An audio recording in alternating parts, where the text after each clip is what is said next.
Okay, Bertha Inez, I want to start by thanking you for being willing to participate in the Global Feminisms Project today. Bueno, Berta Inés, quería empezar a agradecerte por tu participación en el proyecto de feminismo globales. As we discussed, we'll spend about an hour talking about your personal history, and then we'll move up to discussing the work that you're doing now. Como hemos dicho, vamos a empezar a preguntarte sobre tu historia personal y de ahí vamos a hablar de qué te motivó a hacer el trabajo que estás haciendo actualmente. I know you're probably more used to talking about the organization and the women's movement, but I'd like to ask you to start with your own beginning and tell us first a little bit about your personal history. Sé que estás más acostumbrada de hablar de trabajo en colectivo y con la organización, pero quiero empezar a preguntarte sobre tu historia, tu niñez, tus primeras memorias. Can you tell me some of your earliest memories, what your childhood was like?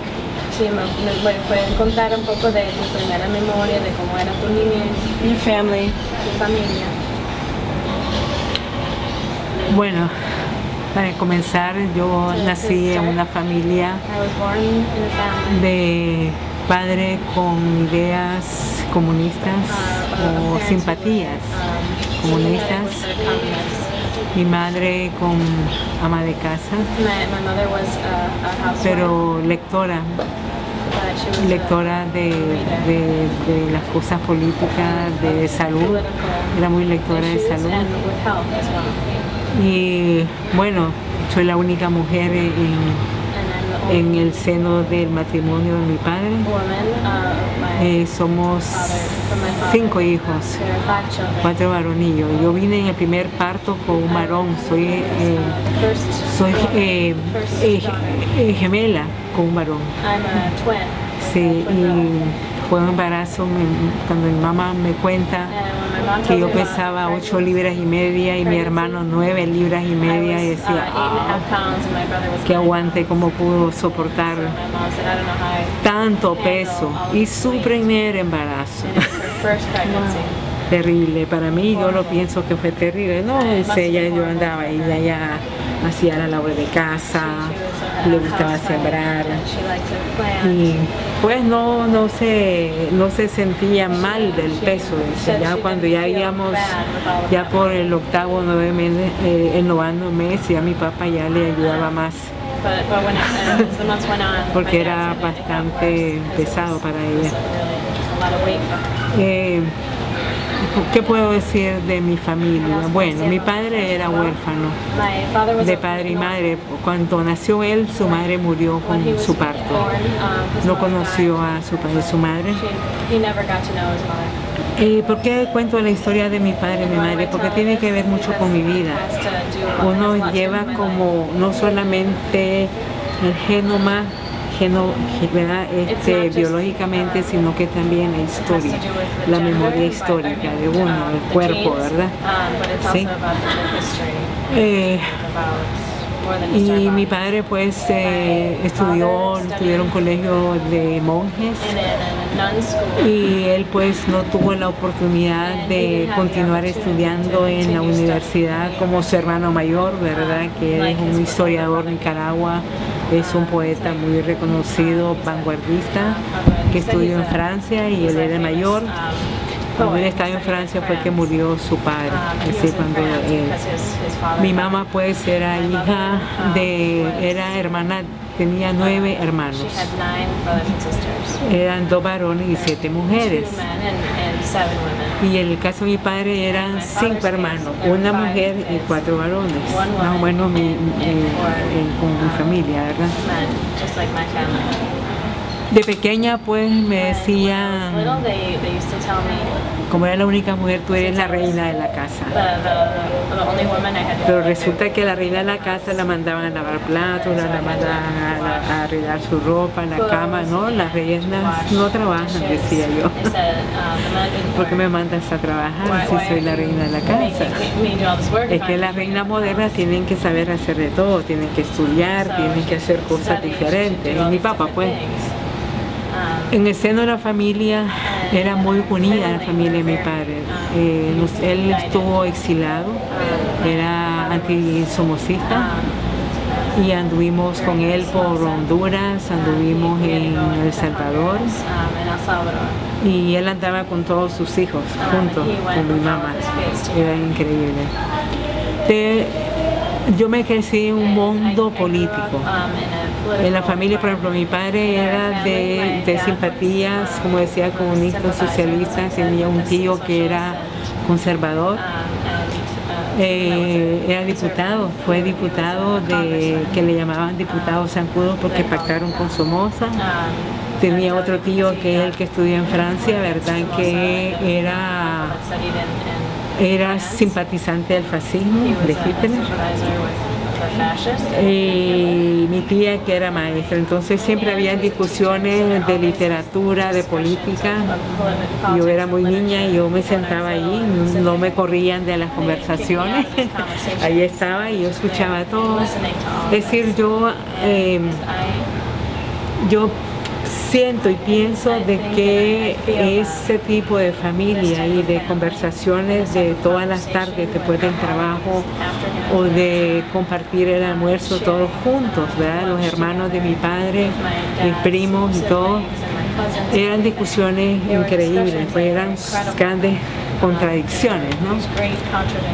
Y yo estudiaba en un colegio religioso y entonces yo fui formada, digamos, en mi primer contacto con la religión fue con esos colegios, ¿verdad?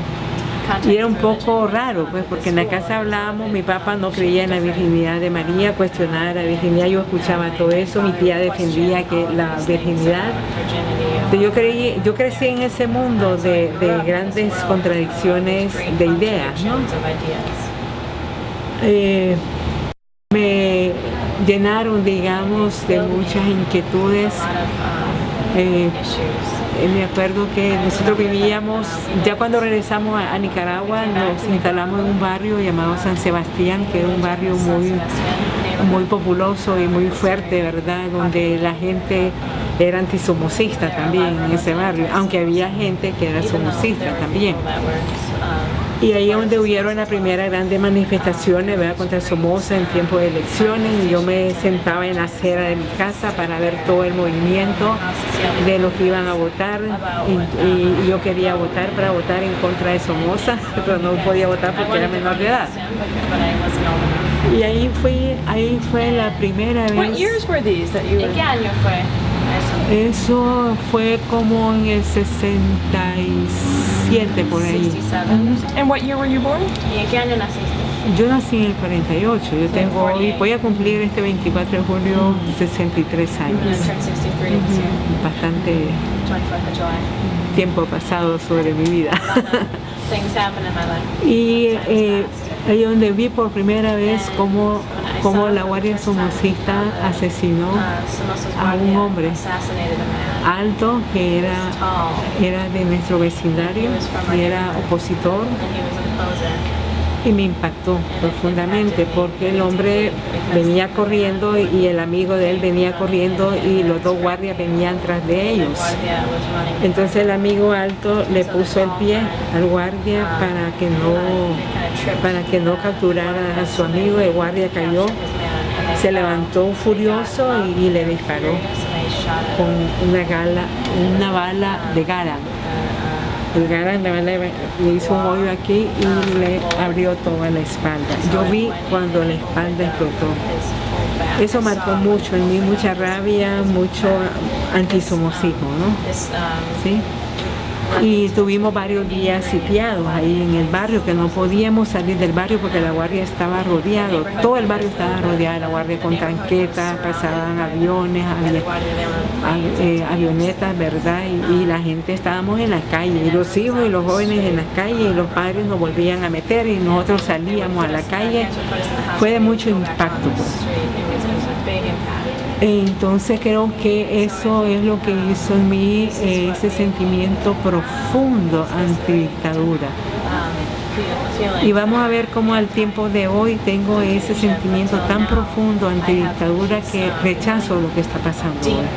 feelings about No hay la crudeza que había antes, pero está manifestándose cuando salimos a la calle, nos apalean, ¿verdad? Y como que si no tenemos derecho, como la revolución, con la revolución mismo que teníamos derecho de movilizarnos, de todo, y ahora nos están atrapando. and now ¿Sí? they're trapping us again.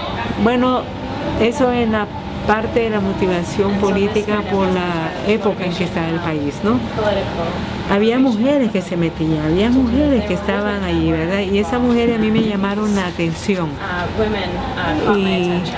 entonces ella me decía, ¿por qué quieres ser de la juventud comunista? Bueno, porque en mi casa mi padre es comunista, yo pienso que es bueno, ¿verdad? Y todo eso. No, me dice, pero tú no puedes estar si tú no piensas por tú And mismo. they said, you can't No do that puede if you ser don't porque think tu for padre yourself. es, You can't just tú tienes que pensar, tú tienes que madurar. yourself and mature. Y eso a mí me hizo un boom, ¿verdad? En mi cerebro, ¿verdad? Y entonces dije, entonces no, pues después pasó el tiempo, estaba I was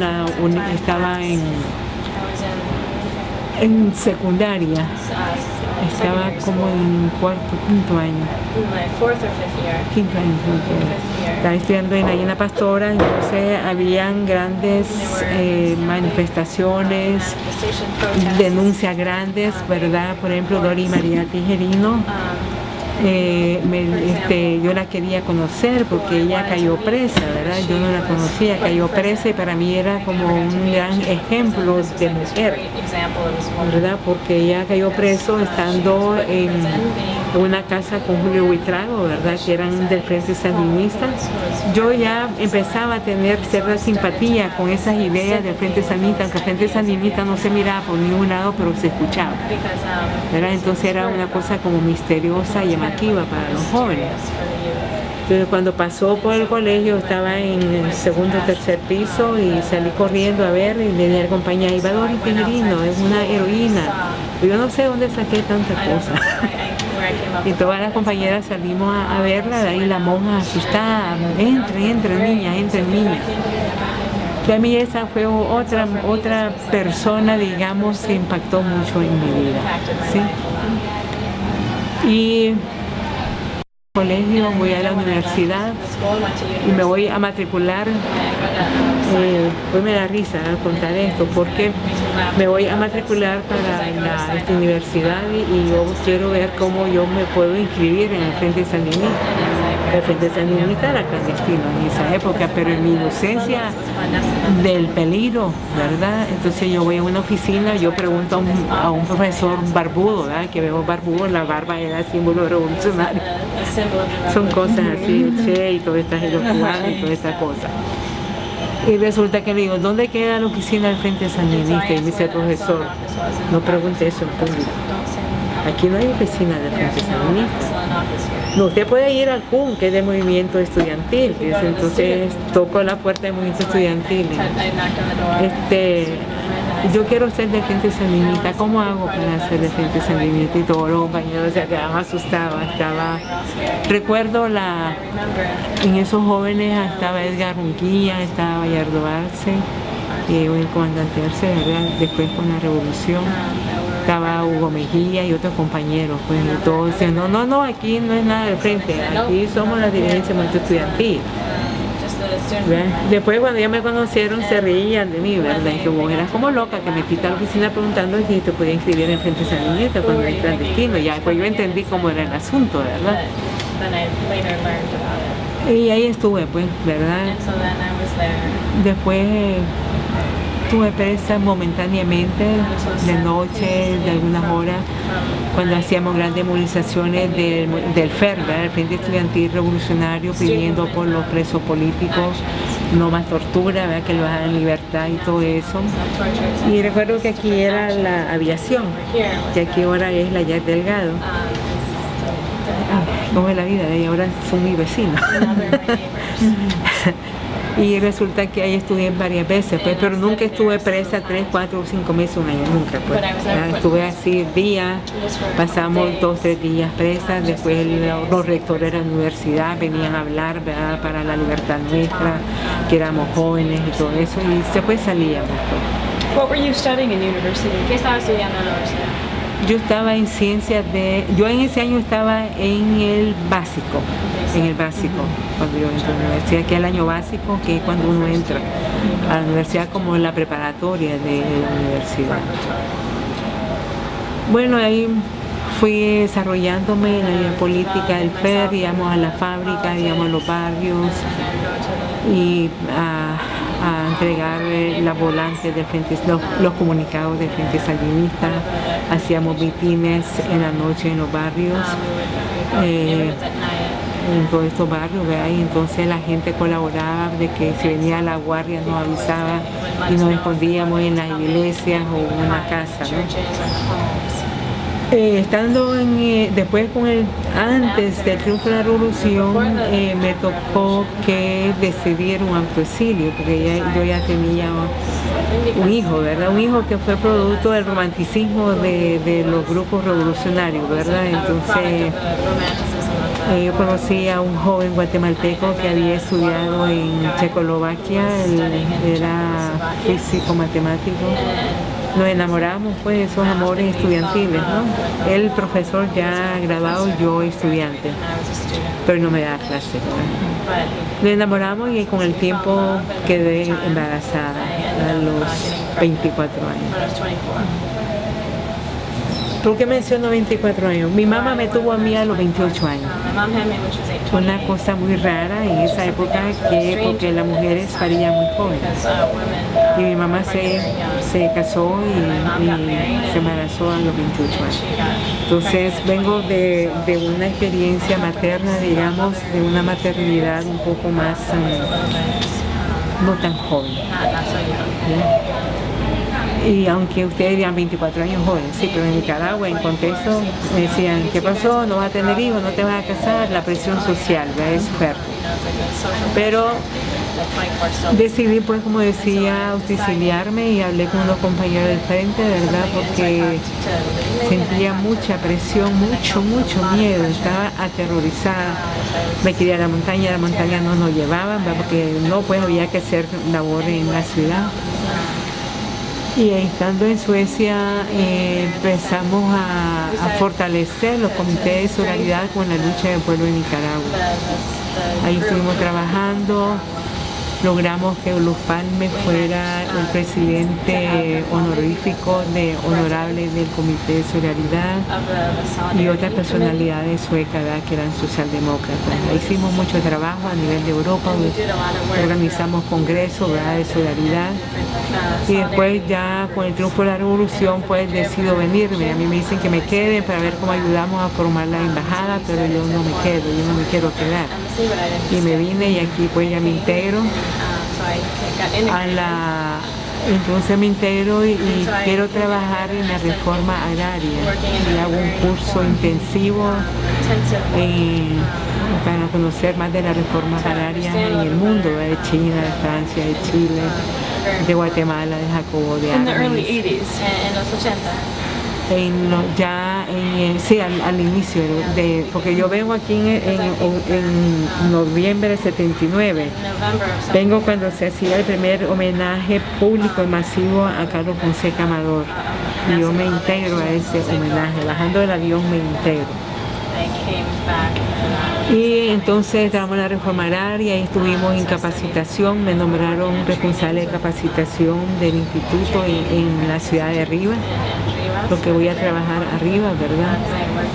Y una historia bastante larga, lo voy a cortar. Después de eso, ya como en los 84, ya logro que me trasladen a Managua, porque yo estaba ya en la cuarta región, ya el país se había regionalizado en el 84, por ahí empezaba a regionalizarse. Y me tocó que trabajar en el seguimiento en la radio de la cuarta región, en periodismo, hacer campañas, ¿verdad? Y todo eso. Y tuvimos el primer programa que yo hice en la Frente Sur, en Rivas, fue un programa que hablábamos de las mujeres, la salud de las mujeres.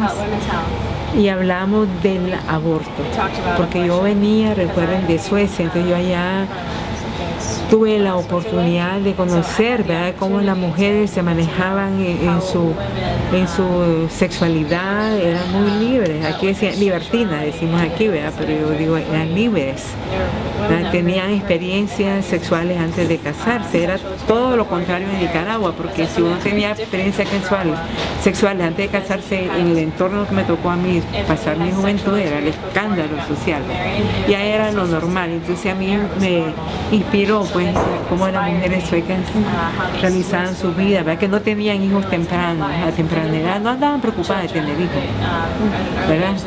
Who were you working for at that time? ¿Y con quién estaba trabajando durante ese tiempo? En Suecia, ¿En Switzerland? con el comité. No, when you said when you moved to Managua, they switched you from Cuando the te trasladaron a agrarian Managua. work to the radio. Bueno, siempre en el frente, Okay. siempre en la estructura del Okay. frente aquí en el comité regional. Casualmente, ¿verdad? Cuando yo pido el traslado, ¿verdad?, está el proceso de selección de militantes de la segunda promoción del frente. Entonces yo estoy trasladada aquí a un departamento que es de organización partidaria. A mí no me gustaba estar en ese departamento porque yo venía de un departamento de propaganda, ¿verdad? La gente que trabajaba en eso era como más abierta, era más, discutían más cosas, mientras que en la organización partidaria era muy esquemática. No me gustaba, pero tuve que aceptar, ¿verdad?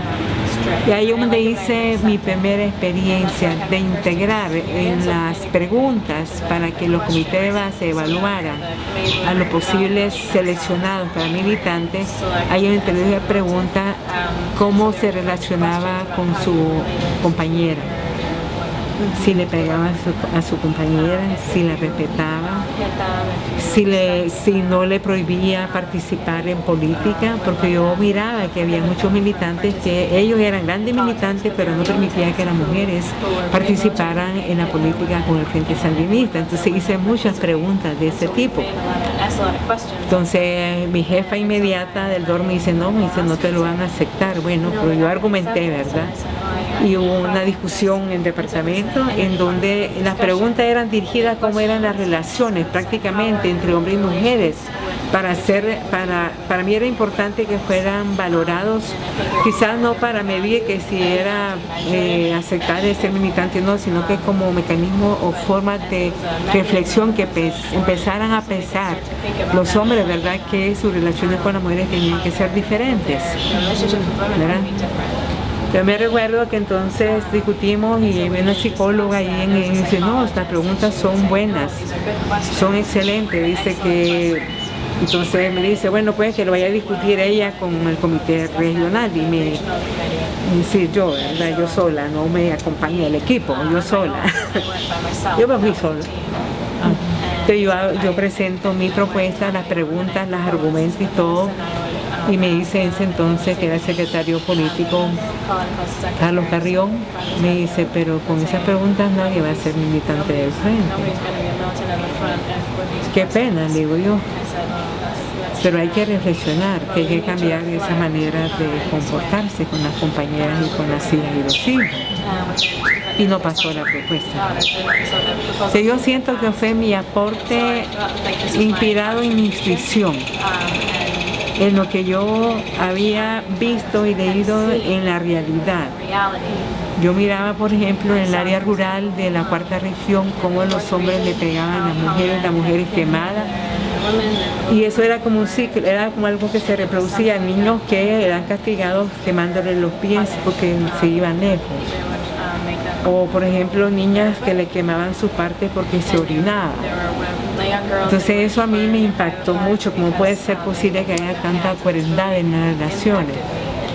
Entonces toda esa historia que fue quedando en mi vida, yo la quise hacer en preguntas. Bueno, después de eso, ¿verdad? hay una compañera que le quiero mencionar, Rosemary Vega, que era secretaria política de Managua. Ella había sido mi jefa en Rivas, en el departamento de propaganda.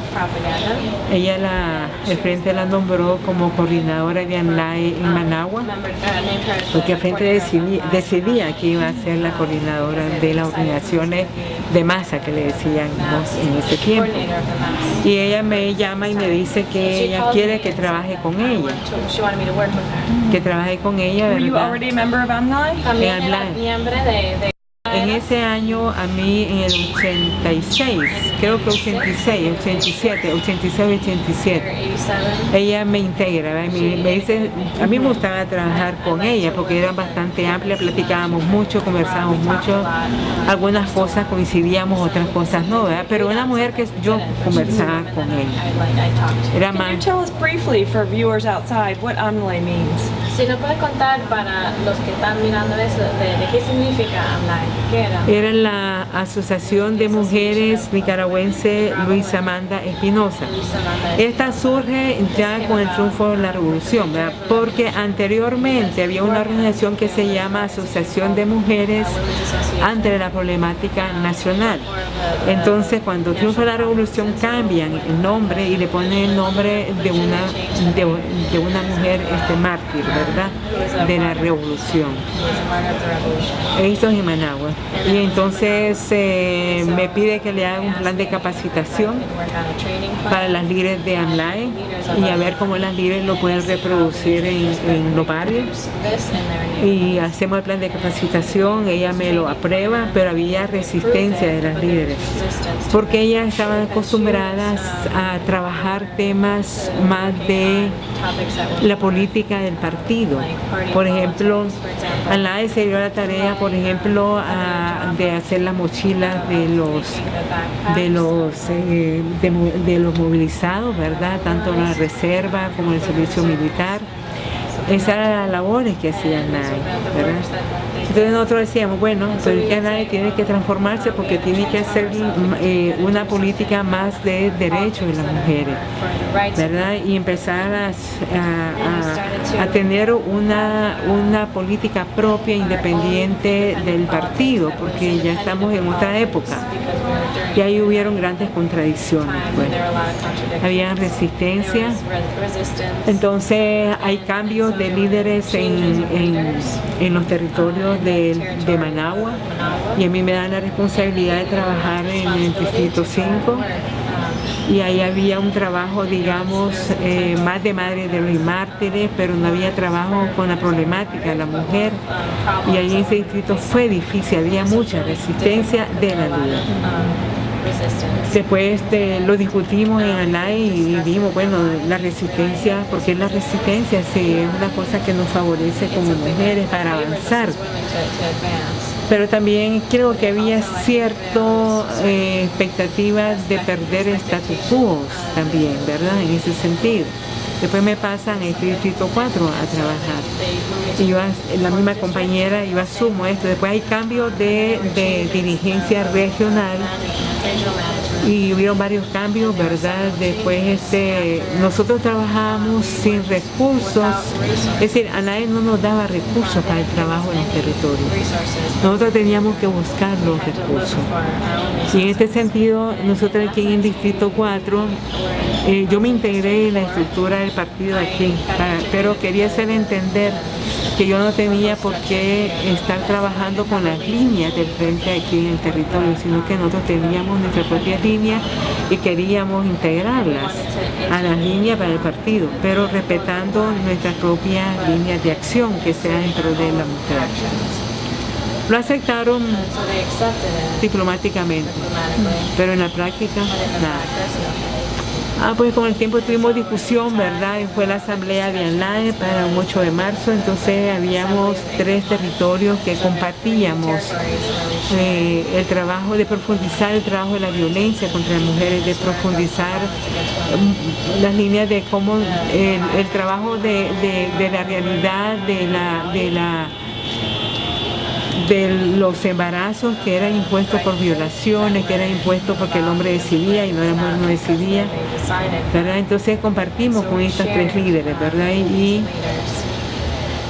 estaba la líder del SOGIL, que era Nora Meneses, estaba del 8 de marzo, que es Luz Marina, yo pues que estaba al frente de Isabel, de este colectivo, pero que antes no éramos colectivo, éramos solamente territorio. Entonces hicimos la batalla en la asamblea, pero ya veníamos ya con idea de independizarnos de ANLAE y del frente. Nosotros teníamos reuniones entre nosotras, discutíamos y que era imposible cambiar las ideas de la dirigencia de ANLAE, que ellas querían seguir con la línea del partido y nosotros queríamos trabajar la problemática de la mujer. What year were you addressing those issues? ¿En qué año estaba en esa problemática? Esa problemática comenzó en el 89 más fuerte, 88, fue un proceso, 88, 89. El 89, a finales del 89 fue mucho más fuerte, ¿verdad? La necesidad de independizarse. And at the time you were talking about ITSA becoming independent from AMLAE. Y durante ese tiempo estaba hablando de ITSA, siendo más independiente de AMLAE. No nos llamábamos ISA. We were called ITSA. Y aquí había mucha participación de las mujeres de toda la zona del lago, ¿verdad? De todo el barrio del lago, de San José Oriental, del Edén, de San Cristóbal, ¿verdad? Porque trabajábamos en los barrios, no teníamos casa, trabajábamos en los patios que las mujeres nos prestaban o facilitaban para hacer las discusiones, las reflexiones, en los patios de las mujeres. No teníamos oficina, no teníamos máquina de escribir, nada más que la mochila, los papeles y las ganas de cambiar. Sí. Y And were all después, these women members of AMLAE? Todas esas mujeres eran miembros de AMLAE. porque ANLAE era la única organización de mujeres que surgió con la revolución, entonces toda mujer que quería trabajar en la revolución tenía que estar en ANLAE. Muchas mujeres optamos por el partido, ¿verdad? Estamos en el partido, ¿verdad? Pero conocimos, digamos, de que habían más organizaciones que estaban también por la misma reflexión nuestra, ¿verdad? De la autonomía. Nosotros hablábamos de independencia del Frente y de ANLAE y después fuimos asumiendo el concepto de autonomía para tener autonomía política, autonomía ideológica, para hacer lo que nosotros queríamos hacer, para transformar la vida de las mujeres sobre la subordinación, sobre las múltiples opresiones como la violencia, como el abuso, las violaciones, ¿verdad? Y todo eso. Pues veníamos con mucha utopía, con muchos sueños, ¿verdad? Éramos soñadoras, pero nos gustaba hacer concretos los sueños y trabajamos para concretizar los sueños. No nos quedamos en el sueño. Después surgió unas discusiones, ¿verdad? Donde nos dimos cuenta que estaba la Secretaría de la Mujer, que habían también críticas al sindicato, estaba una secretaría de la Central Sandinista que habían críticas al sindicato, y ahí pues fueron procesos de desprendimiento político e ideológico, ¿verdad? También de la ATC, de líderes de la ATC, de líderes de CONAPRO, que eran de profesionales, estaba Milú Vargas, estaban otras compañeras. Y había un periódico en la Revolución, una revista que se llamaba Gente. Lo quiero mencionar porque nosotros leíamos ese periódico que lo dirigía Sofía Montenegro. Y Sofía pues ahí escribía lo que ella quería de verdad y era muy libre de pensamiento y lo leíamos, lo discutíamos. Ella creo que ni cuenta se dio eso. Lo comprábamos, lo discutíamos en los barrios, lo leíamos, lo compartíamos. Fue para nosotros como una cartilla de apoyo en la reflexión. Y también, por ejemplo, buscábamos algo de lo que escribía la Clara Zetkin de Alemania, la Inés Arman en sus cartas a Lenin, lo leía, buscaba por dónde saber un poco y lo compartíamos con la gente. Entonces la gente del frente decía, pero estas están locas, están dándole teoría, ¿qué le interesa a la gente de la teoría? Si lo que le interesa es comer, tener buena salud. Pero fíjate que sí, se interesaban por la teoría y decían, esto yo no lo conocía. Entonces había manipulación maquiavélica de que la teoría eran de intelectuales pequeños burgueses. Y resulta que nosotros, no, la teoría recoge la realidad, recoge nuestra realidad y la convierte en teoría. Y entonces Marx era burgués, porque escribió el marxismo y ustedes lo asumieron. Entonces Lenin era burgués, porque leyó y escribió. ¿Y quiénes son los que le siguieron? Los proletarios. ¿Y por qué los proletarios? ¿Verdad? Porque sus ideas tenían algo que le llegaba a su vida, ¿no? De la explotación laboral y todas esas cosas. Y después con el feminismo, ¿verdad? Que son teóricas feministas europeas de calificación. Pero eso es lo que alimenta también a la reflexión práctica, que es lo que pasa en mi vida, ¿verdad? Y entonces fuimos rompiendo esa descalificación y ese mito de que la teoría eran de sectores intelectuales, ¿verdad? Y así pues. Después hubo donde nosotras ya hicimos el grito de autonomía. Fue cuando ya veníamos con otro en el festival del 52%. Fue el primer festival del 52% y siendo las mujeres somos el 52%, queremos ser libres, queremos ser autónomas, no queremos violencia, no queremos una sexualidad libre de prejuicio. Hubieron muchas expresiones, ¿verdad?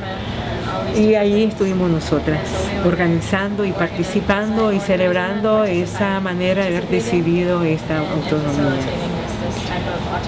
Y después pasamos a un encuentro que le llamamos una discusión fuerte, quedó unidas en la diversidad. Había otras que planteábamos tener otro nombre, autónomas y libres, habían tantos otros nombres, pero el que quedó fue unidas en la diversidad, porque participaron gente de ANAE también, ¿verdad? Entonces ahí hubo se empujaron, digamos, de cierta manera, o del frente, la mujer del frente. Y de ahí surgieron las redes, después surgieron las redes, ¿verdad? Las redes de mujeres contra la violencia, la red de sexualidad, la red de salud, la red de economía, como 6, 7 redes. De todas esas redes solo quedó la red de mujeres contra la violencia y la red de salud, de todas esas redes. Bueno, ¿y qué te puedo decir? ¿Verdad? Entonces la autonomía nosotros, ¿verdad?, lo traducimos a la gente en que somos apartidistas, que somos laicas, que la organización no tiene ninguna creencia religiosa, somos laicas, explicamos qué cosa es el laicismo, ¿verdad?, y que cada quien puede tener la religión que quiera, pero que en políticas de la organización somos laicas. Y apartidistas porque no respondemos a ningún partido político, feministas porque nos reconocemos como feministas, ¿verdad?, que las mujeres queremos tener un poder diferente, que queremos cambiar las relaciones de poder entre hombres y mujeres, posteriormente entre adultas y jóvenes, porque el debate fue profundizándose en el tiempo. Y ahí abrimos, pues, digamos, nosotros en los... Pero después nos sentíamos más como un movimiento, ¿verdad? Después pues surge que para poder tener fondos, no podíamos tener fondos si no teníamos personería. Y empezó el debate, ¿queremos tener personería o queremos hacer esto? Pero también necesitamos fondos para continuar el trabajo, porque el personal, la persona que estamos trabajando no teníamos dinero para vivir, ¿verdad? Por ejemplo, hacíamos talleres antes en las fábricas nos daban ropa, la tricotextil, las mujeres líderes de la tricotextil decían, bueno, vamos a hacer un trueque, ustedes nos capacitan y nosotros conseguimos ropa. Y la ropa la distribuíamos, ¿verdad? Pero ya eran tiempos que no podíamos vivir de esa manera, ¿verdad? O que, por ejemplo, los trabajadores de la metalurgia, en una casa que estaba abandonada en el barrio Hilario Sánchez, ahí fue nuestra primer casa, que había sido confiscada, ¿verdad? Entonces nosotros dijimos al frente del comité zonal, ¿ustedes tienen interés en esta casa? ¿La van a ocupar? No. ¿La podemos ocupar? Sí, la ocupamos. Entonces los trabajadores de la metalurgia nos donaron las verjas de hierro, nos donaron unas sillas que eran de hierro horrorosas. Nos rompían las ropas y todo, pues ellos las lijaban, ¿verdad? Y nosotros le dábamos capacitación a las mujeres. Había mucho sentido de solidaridad, ¿verdad? And Pero who ya were no you podíamos working vivir for así. at the time? ¿De quién estaba trabajando en aquel entonces? Nosotros cuando ya rompemos con Allah en la asamblea del 8 de marzo, nosotros trabajamos para Allah en 89, pero Allah no nos daba ningún recurso, nada, ni casa. Hablaban de la casa de la mujer, pero no teníamos casa, ¿verdad? No teníamos casa, no teníamos oficina, no teníamos máquina de escribir, hacíamos a mano, los papelones con los papeles, los talleres, todo eso lo hacíamos nosotros a mano, en los patios de la casa no teníamos. Después, nosotros queremos tener mejores condiciones y que las personas que trabajamos por lo menos algo con que comer. Y así fue que entonces entramos al mundo de la personería jurídica. Hicimos nuestra personería en el 92, fue aprobada la personería y los estatutos. En el 94 ya estábamos completas legalmente y empezamos a trabajar para hacer proyectitos y hicimos un proyectito pequeño de $500. Fue nuestro primer proyecto hecho por nosotros mismos, ¿verdad? Y así fuimos trabajando. Esos $500 lo hicimos durar no sé cuántos meses. ¿Verdad? Después ya fuimos tomando más experiencia, ya miramos pues que teníamos que avanzar, que no podíamos trabajar de esta manera, que había mucha actividad y no había fondo. Y pasamos días enteros trabajando con las mujeres, con talleres, con foros, y sin dinero y sin comida era como un poco pesado. Entonces empezamos a tener más fondos y ya por ejemplo hubo una organización holandesa que nos conoció y vio, ¿verdad? Wisconsin, el comité de Wisconsin nos hacía llegar una donación de $1,000 al año por un donador, por una persona que era donante anónima. Nunca supimos quién era, pero le agradecimos y le seguimos agradeciendo profundamente porque esos $1,000 nosotros hacíamos barbaridades, ¿verdad? En el año, sí. Y después ya nos fuimos consolidando más, ya nos articulamos, por ejemplo, y empezamos a articularnos, a formar la red de mujeres contra la violencia, a ser parte de esta red. Y así pues el movimiento feminista, y fuimos creciendo y fuimos poniendo ya temas de interés de las mujeres, cuestionamos el poder de los patriarcas, de los políticos eran los principales abusadores de mujeres, que los diputados no legislaban para las mujeres, sino que legislaban en contra de las mujeres, ¿verdad? Y empezamos a cuestionar el poder, pues públicamente, grandes movilizaciones exigiendo a la Asamblea Nacional leyes que tocaran, que se penalizara la violencia contra las mujeres y no se aprobó en esa dimensión, sino que se aprobó una parte de violencia intrafamiliar que estaba dentro del Código Penal, pero no tenía el mismo impacto o peso que tener una ley. Que hasta ahora estamos discutiendo otra vez de tener una ley de violencia contra las mujeres, ¿verdad? Que estamos trabajando ahí, pero estamos en la expectativa si lo van a aprobar y cómo la van a aprobar y qué es lo que va a quedar de esas dos propuestas y de otros aportes que ha dado la Red de Mujeres y otras organizaciones, ¿verdad? Estamos a la expectativa. Es decir, esta es una lucha de años. Y en medio de esta lucha, ¿verdad? En el 2006 para nosotros fue un golpe contundente en la derogación del aborto terapéutico para las mujeres y para el movimiento de mujeres. Y luego en la penalización del aborto terapéutico, porque era cerrar las puertas de que las mujeres salvaran sus vidas. ¿Cómo el Estado podía ser tan atropellante de violentar un derecho de las mujeres que en nuestra Constitución estaba de 1856, desde un presidente liberal, de pensamiento liberal, no liberales de hoy, ¿verdad? Que no se ve diferencia pues, entre un partido y el otro. Y eso fue un golpe contundente, nos tiramos a las calles y acudimos a la Corte Interamericana, todo eso y todavía no se ha restituido ese derecho y muchas mujeres están muriendo porque no tienen la oportunidad de salvar su vida. Muchas jóvenes, niñas violadas, continúan estando embarazadas producto de violación. Niñas que no quieren, que no se explican, que no quieren continuar el embarazo y que no se le da ese derecho para que siga estudiando. Niñas que les cierran las puertas de los colegios.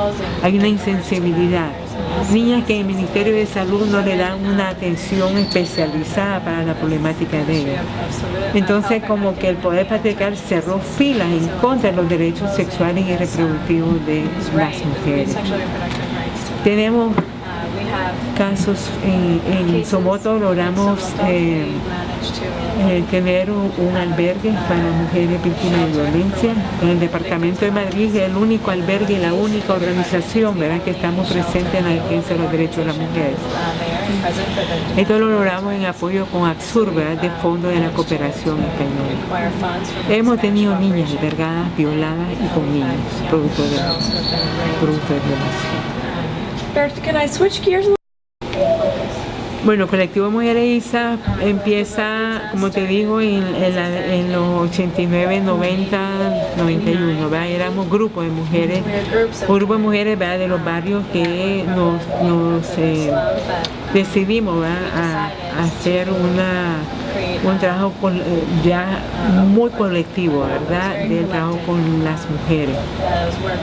Y después pasamos, como te digo, hay fundadoras, pues, ¿verdad? Hay fundadoras, muchas de las fundadoras son mujeres que aún viven en los barrios, ¿verdad? Y después en la fundación integramos a otras compañeras que eran de los movimientos eclesiales de base, mujeres que eran muy activas, ¿verdad? Habían dos compañeras que eran muy activas dentro de la comunidad de base cristiana, y la integramos y ellas retomaron, pues, los planteamientos que hacíamos, ¿verdad?, del derecho de las mujeres, de la autonomía.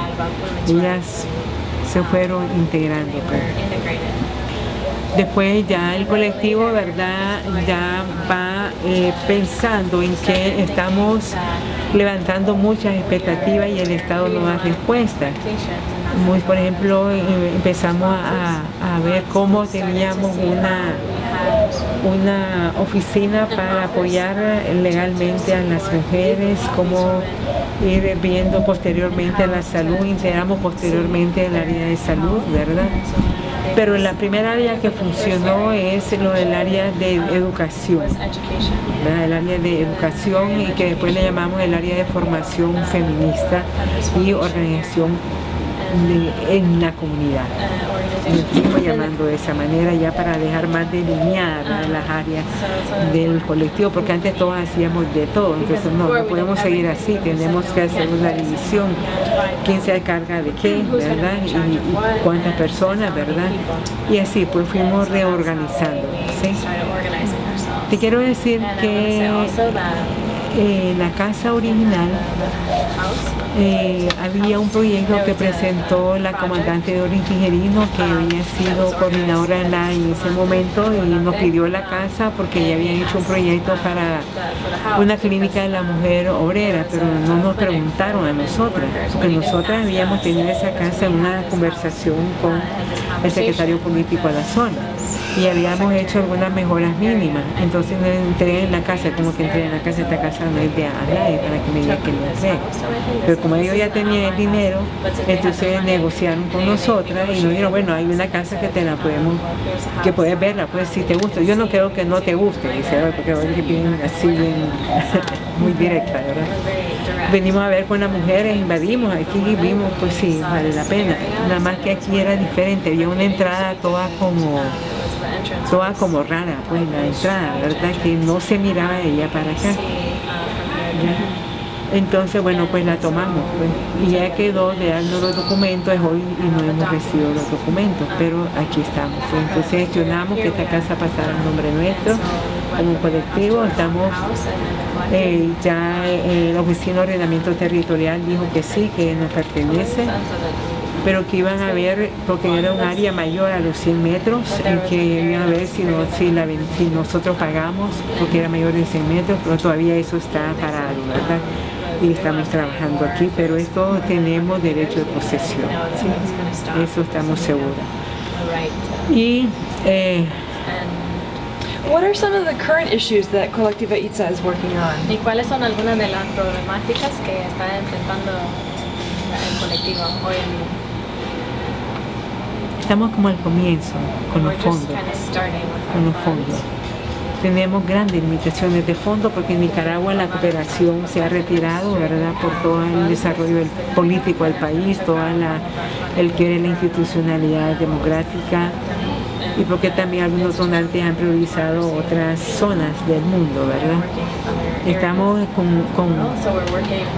es decir, nosotros ahorita ICSA estamos con poco fondo y no solamente ICSA, en general, las organizaciones de mujeres, ese es nuestro principal problema, This is our principal. ¿verdad? Tenemos que competir con fondos entre todas, pero no hay a dónde competir, There's nowhere to come. ¿verdad? Y las organizaciones, por ejemplo, la Unión Europea, hemos presentado proyectos, pero ellos tienen unos parámetros técnicos tan elevados que es para que no podamos accesar a sus fondos, pues, ¿verdad? Porque las organizaciones hemos hecho alianzas, hemos trabajado proyectos, hemos presentado y no son aceptados. Si nos dice, bueno, tiene un puntaje de 85, otra vez de 90, pero lamentablemente no pueden accesar. Bueno, si la nota es 90, ¿por qué no podemos tener fondos? Porque 90 es una nota óptima, ¿no?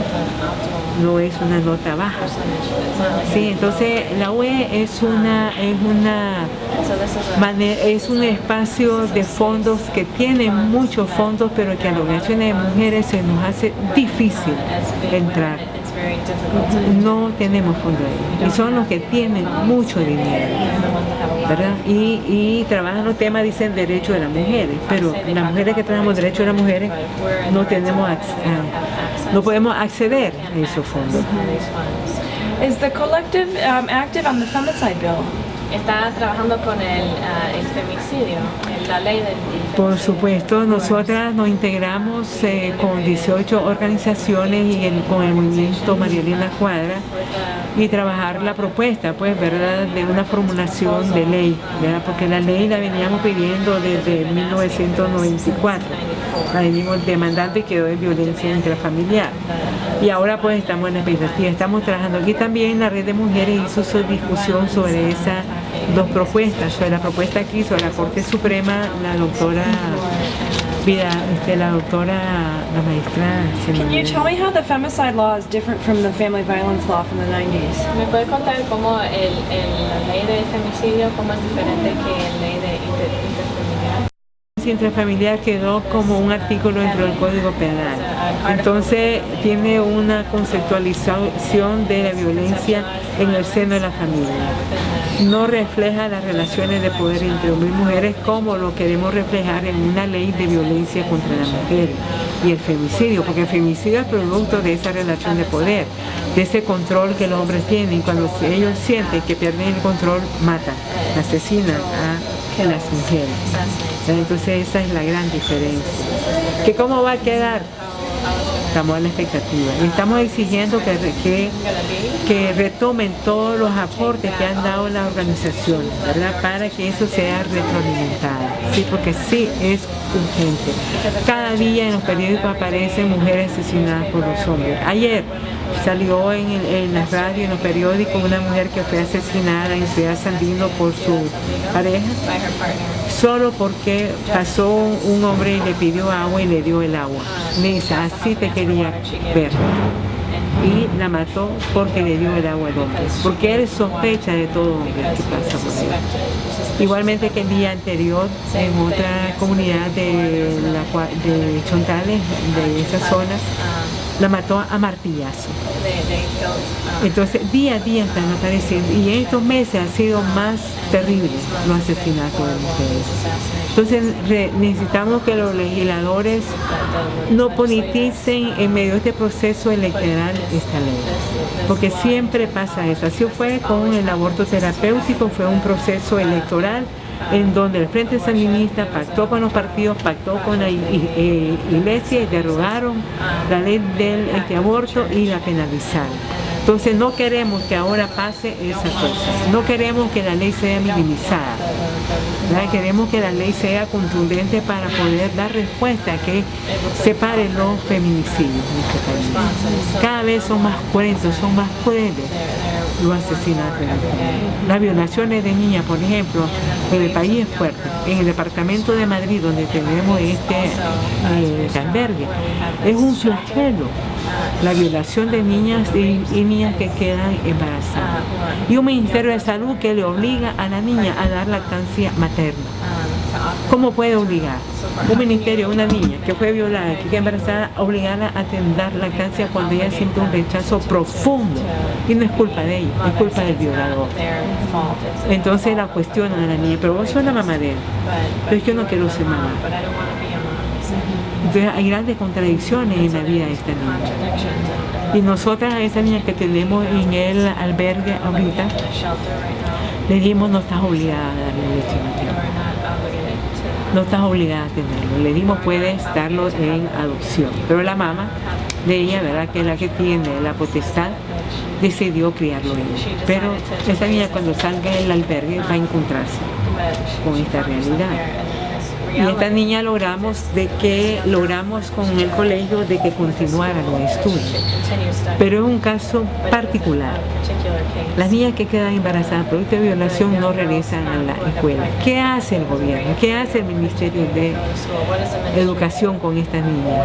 La excluye, la expulsa por el hecho de ser violadas y embarazadas. Y el violador anda libre los violadores de niños. Entonces estamos en un estado de total indefensión de los derechos de la vida de las mujeres. Y contra eso es que estamos enrumbando nuestras energías, nuestras luchas, nuestras demandas, ¿verdad? Contra todo eso, porque es fuerte. Un país que se dice que es laico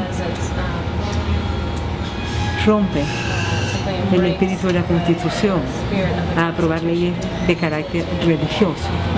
Un país que se dice respetuoso de derechos humanos rompe, no respetan los derechos de las mujeres. Un gobierno que se dice que tiene equidad de género, ¿de qué equidad está hablando?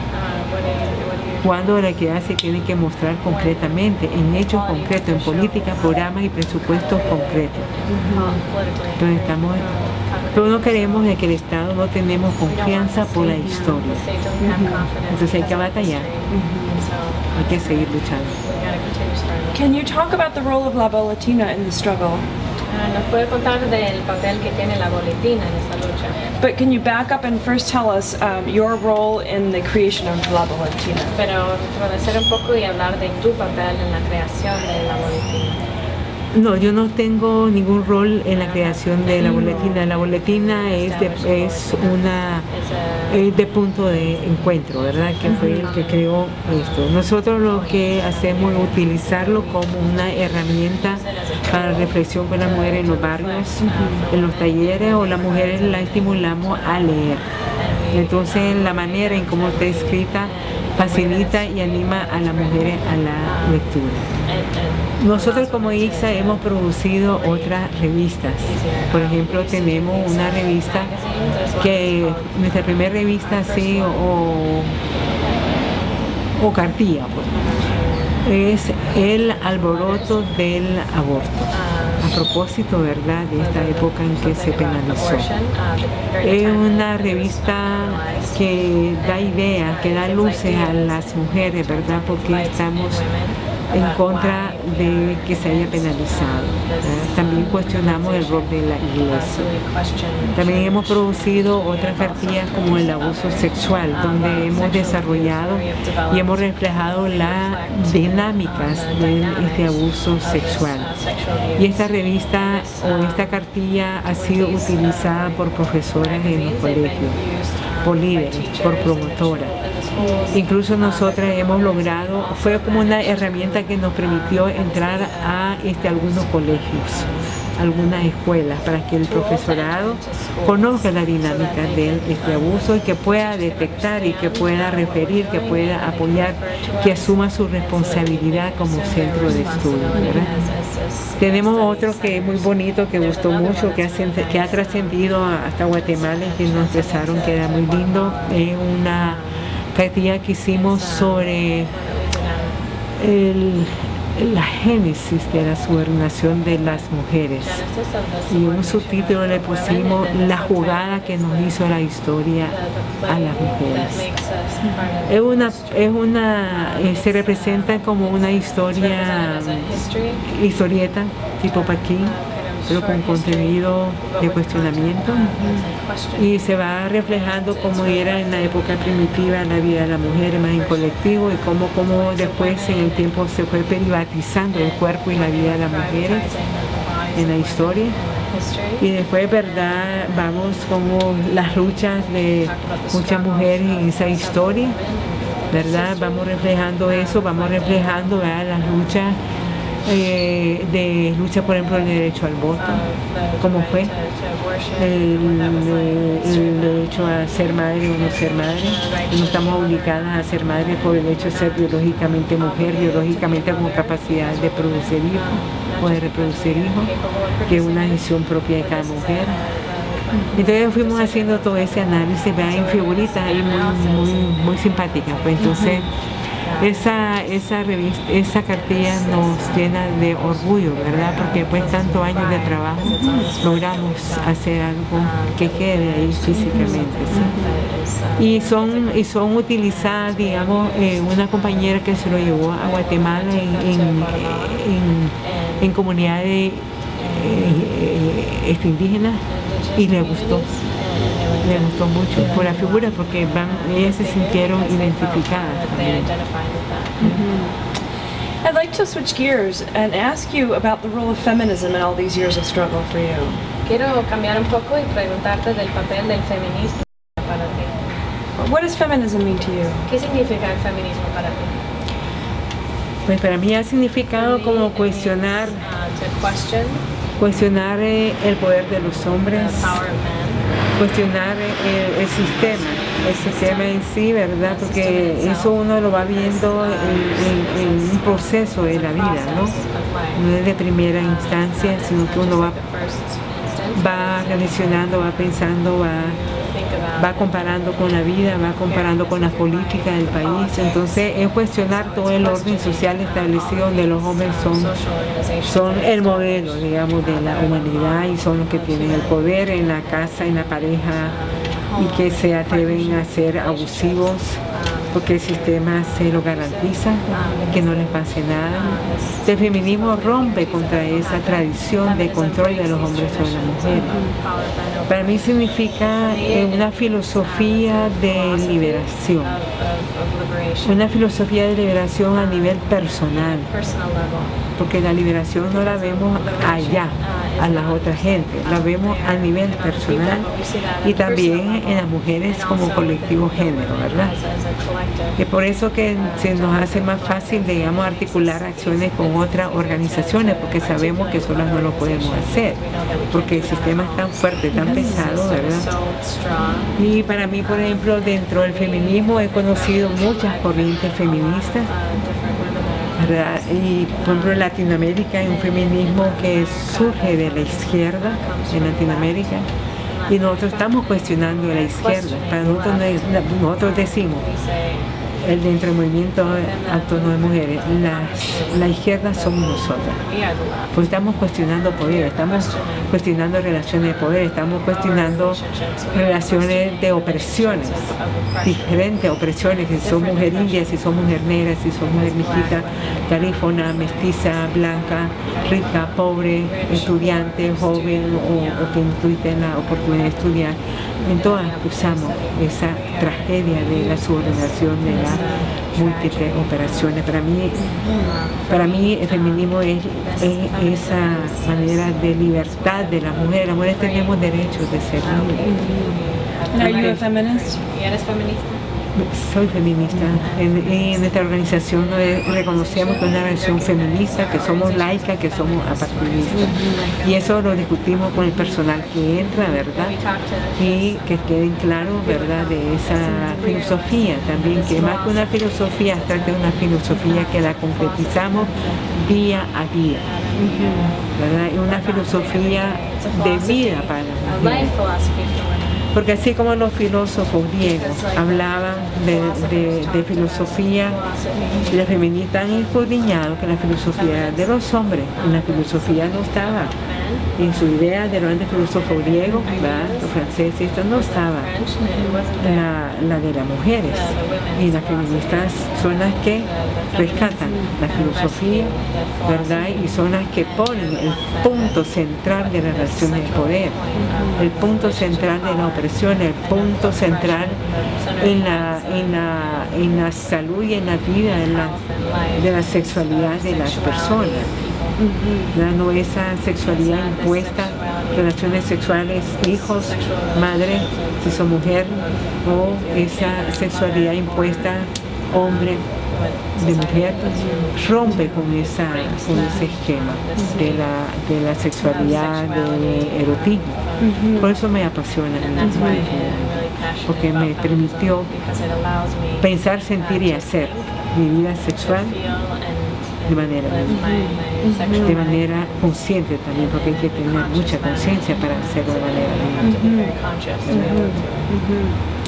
You've talked about how some national policies affect women's lives in Nicaragua. Has hablado como las políticas nacionales han afectado las vidas de las mujeres en Nicaragua. I'm also interested in your opinion of how international economic policies, Pero también me interesa tu opinión sobre políticas internacionales, in particular neoliberal policies, particularmente políticas affect women in Nicaragua. piensa que afectan a las mujeres en Nicaragua. Obviamente que afecta porque se habla, por ejemplo, de la política de género pero se habla siempre desde el esquema machista, ¿verdad? Nos ven a las mujeres no como nosotros queremos sentir y vernos en el mundo. La visión que ellos tienen es de mantener esta manera de subordinación. La venden como, ellos lo venden como una gran oportunidad de las mujeres, pero nosotros no queremos oportunidades, nosotros queremos transformar esas relaciones de poder entre hombre y mujer, no queremos reformas, ¿verdad? Por ejemplo, cuando se habla de género y desarrollo, ¿qué es eso? Eso no lo queremos. No queremos equidad. ¿Qué pasa con las mujeres que trabajamos? Y el hombre trabaja, ¿dónde va el dinero el hombre? ¿Dónde va el dinero de la mujer? El uso del dinero en las relaciones de pareja, ¿cómo se maneja? ¿La mujer se deja algún dinero para su recreación y para su salud? En Nicaragua por lo menos no. El hombre se la deja, y más para su diversión. Entonces el dinero de la mujer va para el sostenimiento de la familia, pero no va para porque si la mujer empieza a usar el dinero para su recreación o para las mujeres que les gusta pintarse, le usan para maquillar, son cuestionadas por los hombres. Qué barbaridad lo piensan la comunidad de los hijos. Y los hombres que abandonan nacionalmente este país está formado por niños abandonados de hombres. Niños que son criados solamente por las mujeres. ¿Dónde está la política de población de este país? ¿Dónde está la política de género? ¿Qué dicen? Este país tiene una historia antiquísima de que las mujeres somos las que nos hacemos cargo de eso. No somos nosotros. Algunos hombres están despertando y se integran. Algunos hombres van tomando conciencia, pero como sistema permanece esa situación para las mujeres. Well, Bertha, I promised to try to keep you at an hour, so I'm going to end here and thank you very much for your thoughts and your time. Te permití que nada más íbamos a hablar una hora, entonces quiero agradecerte por tu tiempo.